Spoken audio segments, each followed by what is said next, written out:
Halo guys, perkenalkan nama aku Keisha Najma Merinda dengan NIM 2425 3698 dari kelas A1 semester 4 program studi akuntansi dari kampus STIE Gema Widya Bangsa.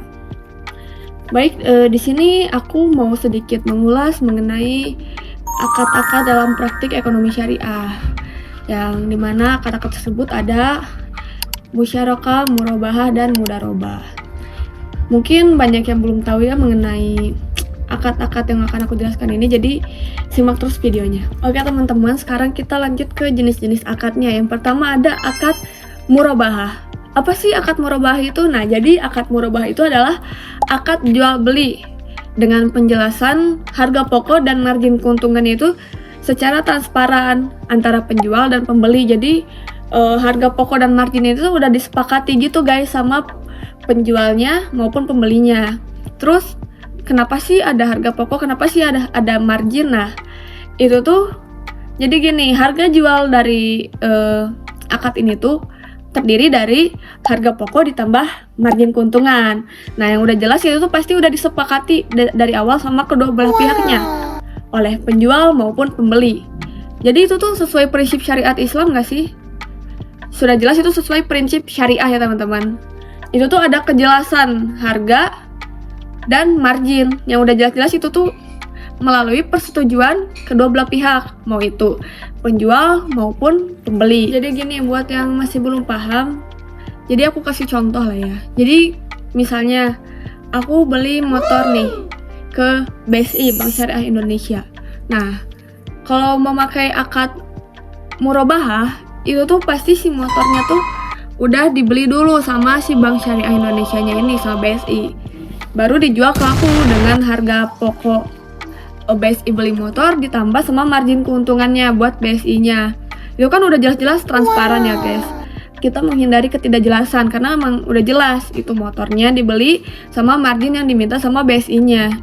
Sedangkan kalau kita beli motor atau nyicil motor ke bank konvensional, itu biasanya kita langsung aja nih dikasih harga pinjamannya berapa. Terus kita nyicil nih. Kita nyicil harga ya cicilan per bulan ditambah sama bunga, yang jelas-jelas itu melanggar prinsip syariah ya guys. Bunga itu kan termasuk riba, kayak gak banget lah ya. Itu tuh riba. Jadi bisa kita simpulin nih kalau di akad murabahah itu tuh transparansi, jelas, dan tidak riba karena dari awal udah dikasih tahu kalau ada harga pokok sama margin keuntungannya.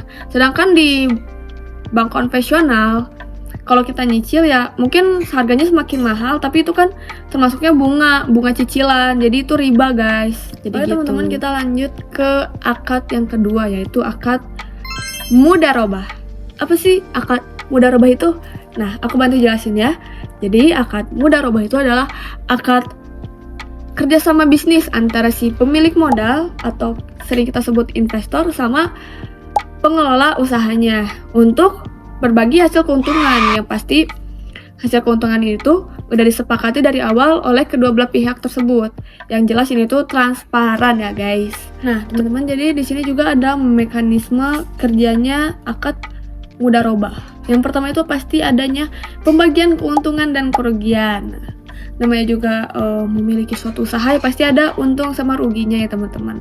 Jadi keuntungan itu dibagi sesuai nisbah atau persentase keuntungannya lah, entah itu 50-50 atau 60-40 atau 70-30, yaitu udah sesuai dengan kesepakatan si pemilik modal sama si pengelola usahanya dari awal. Terus kalau kerugian itu tuh pasti ditanggung sama pemilik modal. Kenapa ya? Karena di sini yang mengeluarkan modalnya kan dari si ini kan disebutnya tuh sahibul mal. Nah, pasti kerugian tuh ditanggung pemilik modal. Tapi kalau misalnya si kerugiannya tuh karena kelalaian si mudarib atau si pengelola usaha, nah itu pasti si pengelola usaha pasti juga bakal menanggung kerugiannya. Nah sekarang kita udah masuk ke akad yang ketiga, yaitu akad musyarakah. Jadi akad musyarakah ini tuh adalah akad kerjasama juga teman-teman, tapi antara dua belah pihak atau lebih yang sama-sama menyetorkan modalnya. Nah ini bedanya sama akad mudharabah tadi. Kan akad mudharabah tuh cuman ada satu pemodalnya kan, sedangkan di akad musyarakah ini tuh bisa lebih dari satu orang pemodalnya. Ini tuh untuk menjalankan suatu usaha, udah jelas ya, akad yang untuk menjalankan suatu usaha. Jadi keuntungan itu dibagi sesuai kesepakatan dan kerugiannya juga ditanggung sesuai porsi modalnya masing-masing teman-teman. Jadi mungkin kalau masih bingung sama penjelasan aku nih, aku kasih contoh ya. Aku bikin usaha nih sama 3 rekan aku. Di sini aku modalin 10 juta. Terus temen aku ngemodalin 5 juta. Sedangkan temen aku yang lain itu ngemodalinnya cuma 3 juta. Ini total 18 juta kan. Nah, di sini tuh kita udah tahu nih persentase kita masing-masing berapa. Nah, ntar keuntungan itu dibagi sesuai kesepakatan kita bertiga di awal kayak gimana. Nah, tapi kerugiannya tuh ditanggung pemilik modal yang paling besar ya, sesuai porsinya. Di sini kan yang paling besar tuh aku kan, 10 juta. Dan pasti aku yang mengalami kerugian paling besar kalau misalnya rugi. Gitu. Oke teman-teman, jadi kita hari ini sudah selesai membahas 3 akad dalam prinsip syariah. Setelah aku mempelajari ekonomi syariah ini tuh, aku ngerasa kayaknya kita mulai harus melek ya tentang ekonomi syariah ya.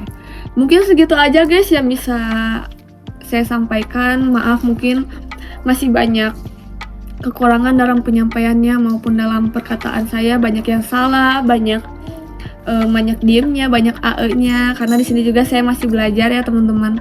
Baik, segitu aja video yang bisa saya sampaikan. Wabillahi taufiq wal hidayah. Wassalamualaikum warahmatullahi wabarakatuh. Bye bye guys.